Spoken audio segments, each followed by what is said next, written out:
Welcome to our YouTube channel, Neha Karbazar Vlog. Namaskar, মই Neha কাৰবাজাৰ sales executive Kangana Borthakur. আজি মই আপোনালোকৰ মাজলৈ কি গাড়ী লৈ আহিছো আপোনালোকে ভিডিঅটো দেখি গম পাইছে থাম্বনেলত। গোটেই গাড়ীখন মই আপোনালোকক এবাৰ দেখাই দিও চাওকচোন। বহুতে বেছি এখন ধুনীয়া গাড়ী।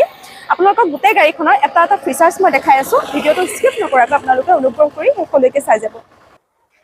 টাটা হেৰিয়াৰ XZA প্লাছ হয়, অটোমেটিক ডিজেল ভাৰ্সন 2020 মডেল হয়। আৰু গোটেই গাড়ীখনৰ কণ্ডিশ্যনটো বহুতে বেছি ধুনীয়া হৈ আছে। গোটেই গাড়ীখন এবাৰ দেখাই দিছো চাওক। ৰেড কালাৰ হয় আৰু একদম অৰিজিনেল প্ৰিণ্টত আছে। সম্পূৰ্ণ গাড়ীখন আপোনালোকে চাওক। লগত আপোনালোকে পেনোৰামিক সানৰুফ পাব, 6 এয়াৰবেগ পাব আৰু বহুতখিনি ফিচাৰ্স আছে। মই আপোনালোকক ইন্টেৰিয়ৰটো গোটেইটো দেখাই আছো। টায়াৰৰ কণ্ডিশ্যন একদম ধুনীয়া হৈ আছে। গ্ৰিপসমূহ দেখা পাইছে। কোম্পানী ফিটেড এলয় হুইল পাই যাব আৰু গাড়ীখনৰ যেহেতু ৰানিংটো কম আছে। প্ৰজেক্টৰ হেডলেম্প পাব, DRL পাব আৰু ফগ লেম্প পাব। সাইড মিৰৰটো ইলেক্ট্ৰনিক হয়। লগত আপোনালোকে ইন্ডিকেটৰ পাই যাব আৰু কিলেছ এন্ট্ৰি হয়। আপোনালোকক মই এটা ইন্টেৰিয়ৰটো দেখাই আছো। ইন্টেৰিয়ৰটো বহুতে বেছি ধুনীয়া গাড়ীখনৰ। চাওক আপোনালোকে নিজে দেখা পাইছে। একদম লাক্সাৰি ফিনিচিং আছে।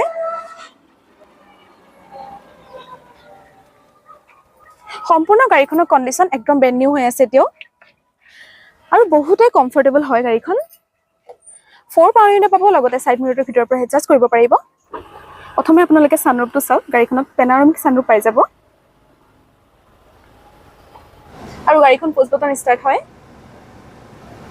ডেশবৰ্ডৰ ফিনিচিংটো চাওক, বহুতে বেছি ধুনীয়া আৰু কোম্পানী ফিটেড মিউজিক সিস্টেম পাব। টাচ স্ক্ৰীন হয় আৰু মিউজিক সিস্টেমটো আপোনালোকে ষ্টিয়াৰিঙৰ পৰাই কণ্ট্ৰল কৰিব পাৰিব আৰু লগতে কুইজ কণ্ট্ৰলাৰো আপোনালোকে ষ্টিয়াৰিঙতে পাই যাব।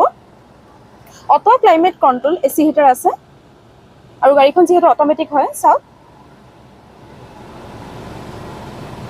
আৰু গাড়ীখনত টোটেল আপোনালোকে 6 এয়াৰবেগ পাই যাব। দুটা ড্ৰাইভিং সিটত, দুটা কো ড্ৰাইভিং সিটত আৰু বাকি দুটা আপোনালোকে পেছেঞ্জাৰ সিটত পাই যাব।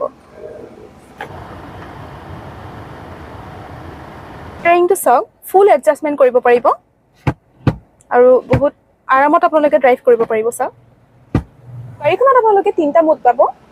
ইঞ্জিনটো চাওক, কোম্পানীৰ ফালৰ পৰা মাৰ্কবিলাক এতিয়াও আছে আৰু ইঞ্জিনত কোনো ধৰণৰ ৰেঞ্জ ব্যৱহাৰ কৰা হোৱাই নাই। এতিয়াও কণ্ডিশ্যন বহুতেই বেছি ভাল হৈ আছে আৰু গাড়ীখনত আপোনালোকে ডিকি স্পেচ বহুতখিনি পাব। চাওক গোটেই গাড়ীখনৰ ফিচাৰ্ছখিনি মই আপোনালোকক দেখালোৱে আৰু খুবেই ধুনীয়া এখন গাড়ী দেখা পাইছে আপোনালোকে নিজে। গাড়ীখনৰ প্ৰাইচটো জানিবলৈ হ'লে আমাৰ স্ক্ৰীনত দিয়া নম্বৰটোৰ সৈতে যোগাযোগ কৰিব আৰু লগতে চেনেলটো ছাবস্ক্ৰাইব কৰি লাইক, কমেণ্ট আৰু শ্বেয়াৰ কৰি দিব। ধন্যবাদ।